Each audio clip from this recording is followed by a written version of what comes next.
ప్రకృతి వైద్యానికి Telangana care of address గా నిలిచేలా కృషి చేయాలని సీఎం కేసీఆర్ చెప్పారని మంత్రి హరీష్ రావు అన్నారు. సనాతన భారతీయ వైద్యాన్ని ప్రోత్సహించేందుకు తెలంగాణ ప్రభుత్వం అన్ని విధాలుగా పనిచేస్తుందని వెల్లడించారు.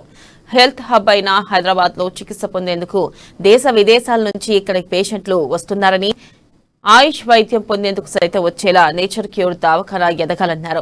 ఇక హైదరాబాద్ అమీర్పేటలోని నేచర్ క్యూర్ దవాఖానాలో 10 కోట్లతో ఏర్పాటు చేసిన అత్యాధునిక వసతులు, అభివృద్ధి పనులను స్పీకర్ పోచారం శ్రీనివాస్ రెడ్డితో కలిసి మంత్రులు హరీష్ రావు, తలసాని శ్రీనివాస్ యాదవ్ ప్రారంభించారు. ఇక 10 కోట్లతో ఈ దవాఖానాను అభివృద్ధి చేసుకున్నామన్నారు.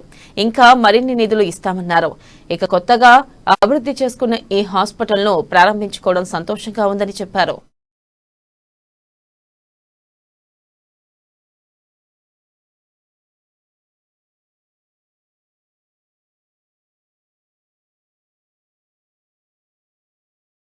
ఇక్కడ చక్కటి ఫెసిలిటీస్ మీకు ఇతర రాష్ట్రాల్లో బెంగళూరులోనో, మైసూర్లోనో లేదా వైజాగ్ లోనో ఇంక ఇతర ప్రాంతాల్లో పూణేలో ఏ ఫెసిలిటీ అయితే ఉందో ఇలా ఆ ఫెసిలిటీస్ అన్ని కూడా ఇక్కడ తీసుకొచ్చాం కనుక ప్రజలందరూ దీన్ని ఉపయోగించుకోవాలని కూడా నేను విజ్ఞప్తి చేస్తా ఉన్నా. యోగా ప్రాణాయానికి సంబంధించి కూడా ఈ అమీర్పేట్ చుట్టూ 4-5 కిలోమీటర్ల దూరంలో ఉండే ప్రజలు ఉదయాన్నే ఇక్కడికి వచ్చి మీరు యోగా ప్రాక్టీస్ ప్రాణాయామం కూడా చేయగలిగితే మీరు అద్భుతంగా జీవించడానికి అవకాశం ఉంటుంది. శరీరం మరి బాగా రోగం వచ్చిన తర్వాత జబ్బు నయం చేయడానికి కార్పొరేట్ ఆసుపత్రులకు పోయిన దానికంటే ఈ ప్రకృతి చికిత్సాలయానికి వచ్చి రోజు మీరు యోగా ప్రాణాయామం లాంటివి ఇక్కడ శిక్షణ పొందగలిగితే, రోజు మీరు ఇక్కడ చేయగలిగితే 80% జబ్బులు మీరు దూరం చేసుకునేటువంటి అవకాశం ఉంటుంది.